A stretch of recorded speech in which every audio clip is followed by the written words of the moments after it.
Nesse vídeo aqui, eu quero fazer uma análise sobre a possibilidade da desobediência civil no Brasil em meio ao contexto que nós estamos vivendo, político, geopolítico, econômico, social, enfim, moral, inclusive ético-moral, né? E essa solicitação tem sido feita por seguidores, alunos, no privado do Facebook, WhatsApp, às vezes em postagens nos vídeos. Então eu preparei esse vídeo aqui para alguns esclarecimentos. O primeiro esclarecimento que eu quero prestar aqui é, mais uma vez, falar sobre o perfil do Seminário Crítica e Crise.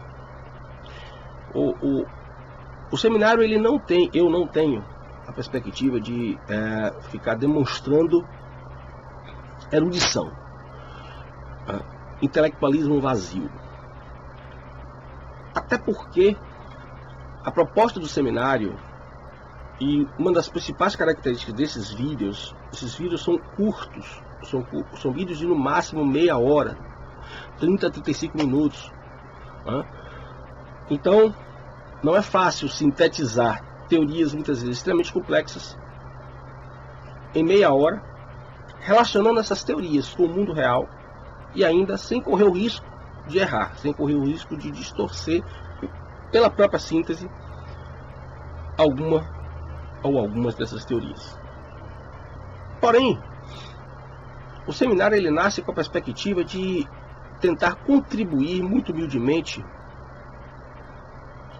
para esse vazio intelectual, esse vazio teórico, contribuir contra esse vazio intelectual, esse vazio teórico que vem caracterizando o Brasil, o mundo acadêmico brasileiro.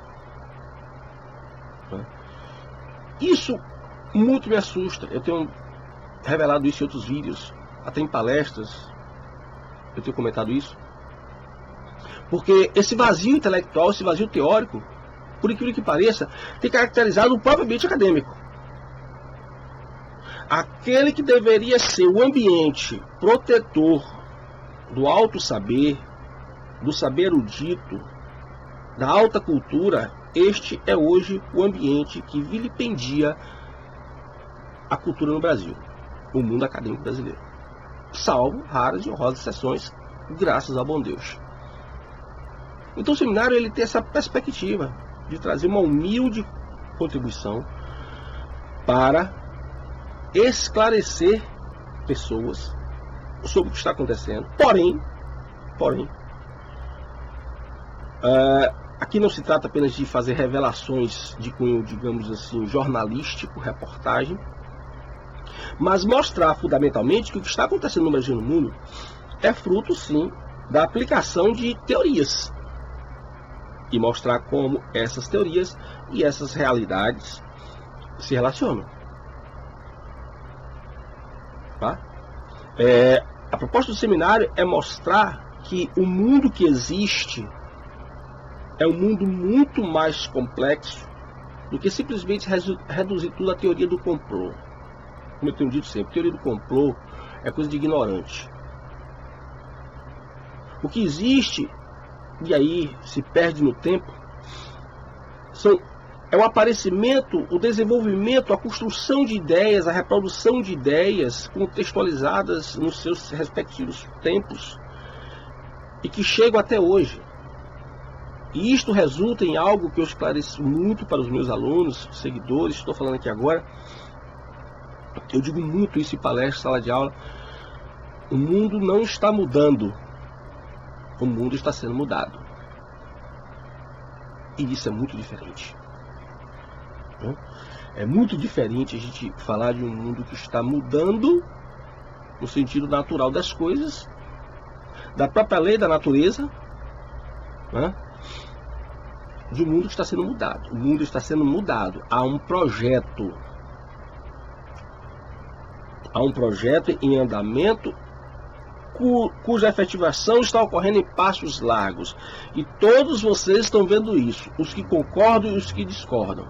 Todos estão vendo isso, em todos os sentidos. Daí porque, diante deste meu breve esclarecimento, eu quero trazer hoje um novo desafio que foi trazido para mim, e agora eu estou levando de volta.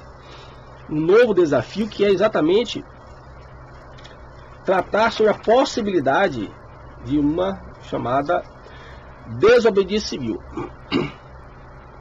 Essa doutrina, criada por um americano em meados do século XIX, o Henry Thoreau, ela traz uma certa complexidade, porque não só envolve um contexto intelectual e político muito específico.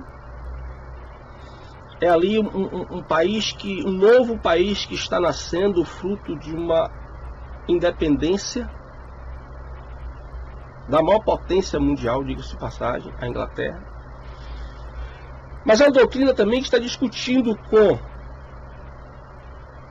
todas as particularidades próprias de uma filosofia política ou de uma filosofia jurídica da época, como, por exemplo, as questões dos direitos naturais.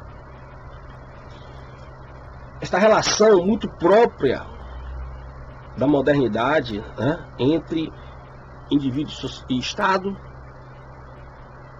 né, porque temos aí um desafio para a modernidade, que a pós-modernidade está tratando de outra forma, que é exatamente essa ideia de que o indivíduo sempre busca a sua liberdade, seja lá o que for, seja lá a concepção que for, seja lá para o que for.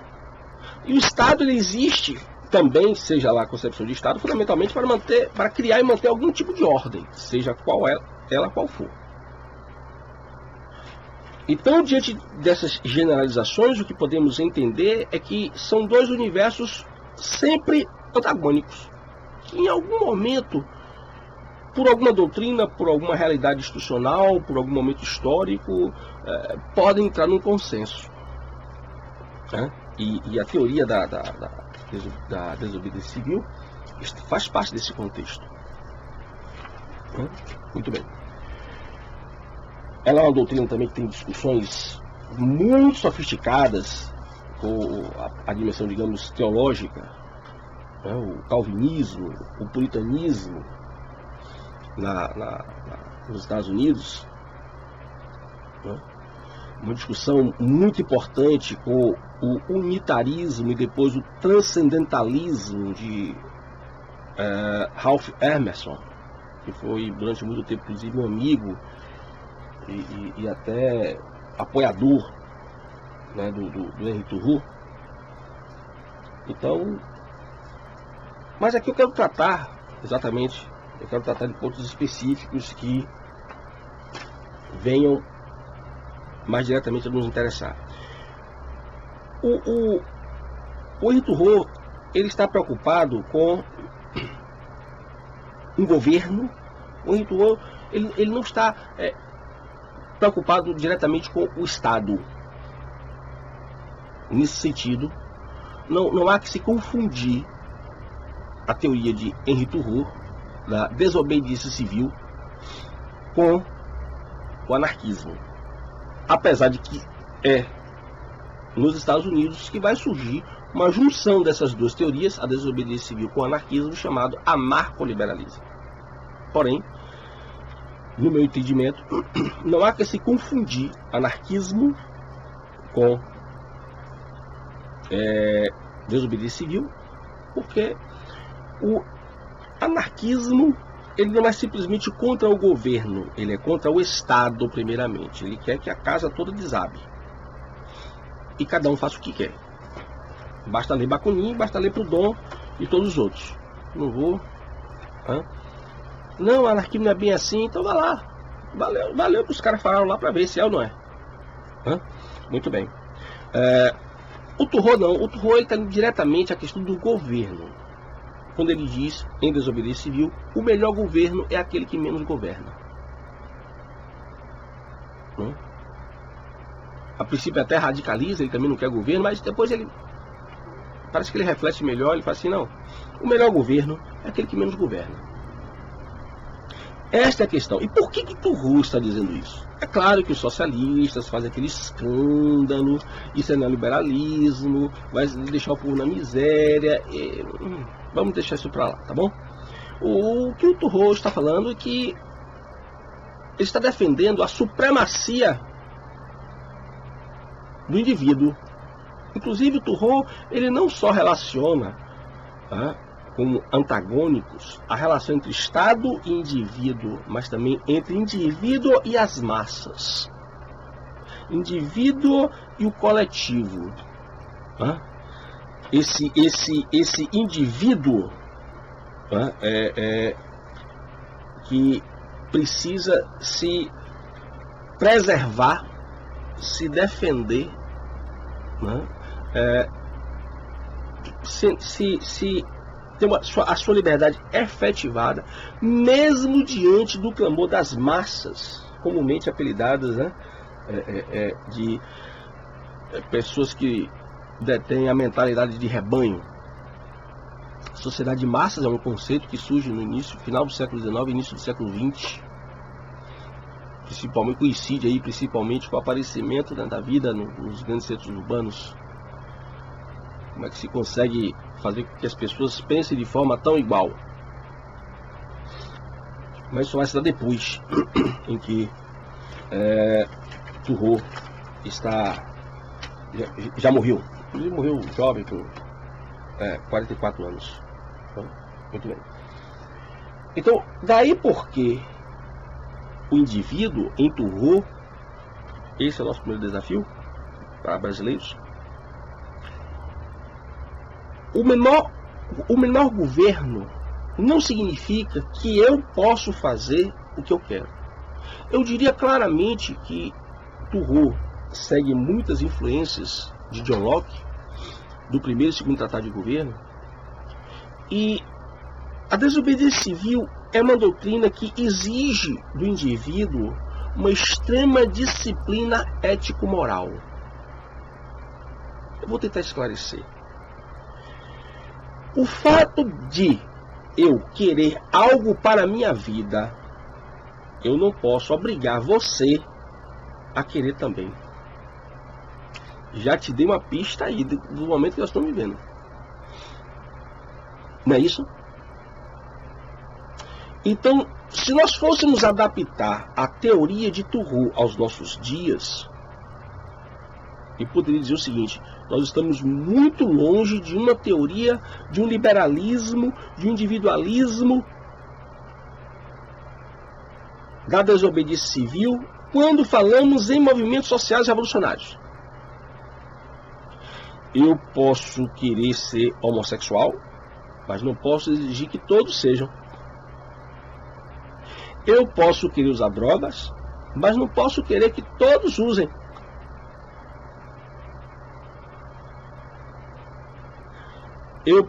No caso, uma mulher pode querer abortar, mas ela não pode exigir que todas abortem. Então observe que esta liberdade que nós estamos falando é uma liberdade libertária, é uma liberdade libertina. Eu já expliquei em outros vídeos. Isso não está ligado à desobediência civil. Isso está ligado ao movimento radical iluminista, encabeçado, dentre outros, fundamentalmente pelo Marquês de Sade. É um ramo do liberalismo? Sim, mas é um ramo do liberalismo que se desprende das principais doutrinas liberais, tal como a de John Locke, e parte para o radicalismo, em que liberdade significa poder fazer qualquer coisa. Ora, essa liberdade que está sendo discutida hoje como liberalismo, isso está errado. Eu tenho esclarecido isso em vídeos. Isso está errado. É uma conceituação equivocada sobre a liberdade. As pessoas hoje estão falando de liberalismo e o que nós estamos vivendo não é liberalismo. O que nós estamos vivendo hoje é anarquismo. E que os movimentos revolucionários, como o movimento feminista, o movimento LGBT, o movimento negro, o movimento ambiental, estão pregando é o anarquismo. É uma liberdade no sentido anarquista. Que é uma liberdade, pasme, é uma liberdade totalitarista. Porque eu vou impor para você o meu conceito de liberdade. Perceba, o John Locke, não. o terror no século XIX? Não. Eu vou fazer o que eu quero da minha vida, do meu destino, a prevalência do indivíduo sobre o Estado, o governo e as massas, o coletivo. Perceba? Mas eu não posso impor a você a minha concepção de liberdade. Eu não posso impor a você a minha concepção de vida. Então nós temos aí um marco muito claro, espero que esteja claro para você, um marco muito claro entre o conceito de liberdade e de indivíduo da desobediência civil e terror para o conceito de liberdade liberal e particularmente anarquista. Volto a repetir, o que está se falando hoje no Brasil, as pessoas estão falando aí, esses movimentos liberais estão aparecendo aí, falando aí, é livre não sei o que, livre para lá, livre para cá. Eles estão se referindo à liberdade anarquista. Por isso, gente, que eu fiz a primeira observação na introdução desse vídeo, a falta que faz entender doutrina. Entender doutrina não quer dizer ser erudito. Muito pelo contrário, quer dizer, antes de tudo, você saber o que é que você está falando. A minha perplexidade é que muita gente está aparecendo aí com seus discursos libertários, outros totalitários. Eu acho até que os totalitaristas sabem mais do que estão falando do que os libertários. Porque, inclusive, eles sabem muito bem articular o conceito de democracia e confundir a cabeça de todos os brasileiros, inclusive os libertários. Confundir por quê? Porque eu já falei, a democracia que está se falando, a democracia que os partidos de esquerda estão falando no Brasil é a democracia popular. É o que o seu Marx chamou no século XIX e o seu Lenin de ditadura do proletariado.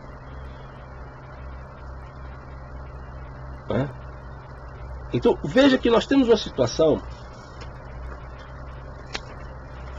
conceitualmente complexa e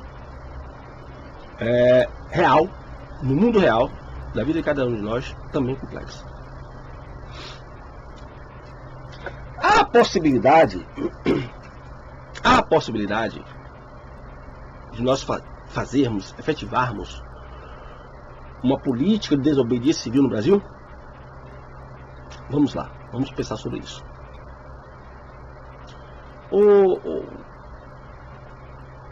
A teoria da desobediência civil, ela influenciou o Gandhi, né? Influenciou também o Martin Luther King. Mas também influenciou os hippies. Influenciou, em parte, o movimento ambiental. Dada a relação ao culto da natureza, né? Tanto por parte do Ralph Emerson, com seu transcendentalismo, como por parte do próprio Henry Thoreau, né? Com a sua desobediência civil, mas que eu não vou entrar nesses detalhes agora. Se você tiver curiosidade, por favor, pesquise sobre isso. Não há nenhuma dificuldade. Muito bem. Eu vou me prender aqui ao Gandhi e ao Martin Luther King. A desobediência civil, ela parte de uma postura individual de desobedecer pacificamente a leis que o indivíduo julga injustas, arbitrárias. Há mandamentos de governo que o indivíduo julga injustas, arbitrárias. Isso gera uma grande polêmica, né? Inclusive tem uma discussão na época entre o Stuart Mill e a proposta do Henry Thoreau, né? Porque o liberalismo de Stuart Mill, porque para Stuart Mill, se a lei é injusta, você tem que batalhar para essa lei ser modificada ou revogada. Para Thoreau não, se essa lei é injusta, o governante sabia que ela era injusta quando ele publicou ela. Quando ele escreveu, quando ele estava preparando a lei, ele sabia que ela era injusta, então ele publicou por quê? Então, tem que desobedecer. Muito bem. Esse é um dos pontos frágeis da desobediência civil, porque como a premissa está na questão individual, poxa, se cada um de nós for começar a discutir o que é injusto, aí de fato vai virar uma anarquia no sentido anarquista. onde cada um vai fazer o que quer. Não é bem assim. Mas é preciso estabelecer parâmetros para o que seria de fato essa postura ou essa orientação injusta por parte de governo ou lei, contra a qual nós vamos simplesmente desobedecer pacificamente, como fez Gandhi, uma ação na não ação, reagir sem agir. Nós vamos simplesmente cruzar os braços e não fazer. Para isso, é claro, e aí vem a experiência do próprio Martin Luther King, é interessante que haja uma articulação. É importante que associações, articulações, redes sociais estejam envolvidas nessa nova política, estejam envolvidas nessa nova visão. Porém, é preciso, volto a dizer, é preciso definir com critérios claros o que é uma lei ou uma determinação governamental injusta, para que nós não tenhamos a capacidade de distorcer a doutrina da desobediência civil e tornar o nosso país convulsivamente anarquista. Então, nesse sentido, é que a liberdade individual ela deve ser preservada. Mas lembre, eu não posso tomar as minhas escolhas individuais e torná-las arbitrárias para você. Isso foge à perspectiva da desobediência civil. Ok? Nós estamos vendo aí esse cenário muito ameaçador em que os países representantes ainda hoje do Foro São Paulo, na América Latina, Brasil, Venezuela e Bolívia, estão se articulando ainda com muita garra para a implantação da doutrina da pátria grande. O que aconteceu agora com o grupo do policial Oscar Pérez, na Venezuela, e outras denúncias de pessoas que estão morrendo, pessoas são levadas para a prisão de Maduro e são mortas simplesmente pela fome dentro da prisão. Então nós temos a desobediência civil, ela está voltada para a luta contra quais arbitrariedades de governo. Só que nós temos um problema histórico, e que é bem antagônico ao americano. O americano nasceu sob a perspectiva da liberdade, discutindo liberdade. Nós aprendemos desde antes que quanto mais governo, quanto mais Estado, melhor. Seja pelo viés positivista, fascista, comunista, social-democrata, nós aprendemos que quanto mais governo e Estado, melhor. Você vê, inclusive, que o brasileiro confunde governo com Estado. Ele acha que é a mesma coisa. O brasileiro acha que ele está bem quando ele está sendo dominado pelo governo ou pelo Estado. A perspectiva americana é completamente diferente.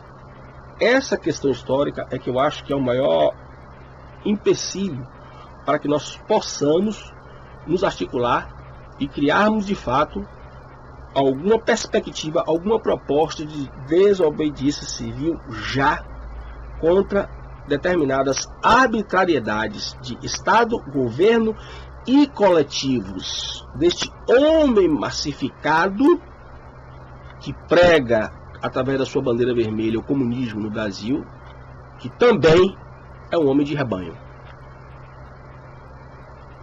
Seja ele mais comunista, mais anarquista, tirada liberal, mas na verdade um libertário herdeiro do Marquês de Sade.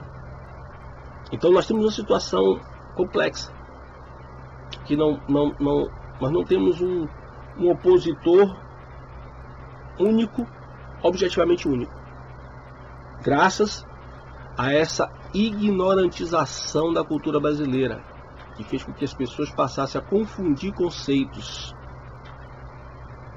e aplicar essa confusão nas suas próprias vidas, nos seus próprios movimentos, às vezes até de boa fé. Então, reflita sobre essa minha perspectiva. Espero que tenha esclarecido alguma coisa sobre a questão da desobediência civil e esses novos desafios para o Brasil. Se você gostou, se inscreva no meu canal Seminário Crítica e Crise e difunda o meu trabalho. Muito obrigado pela sua atenção.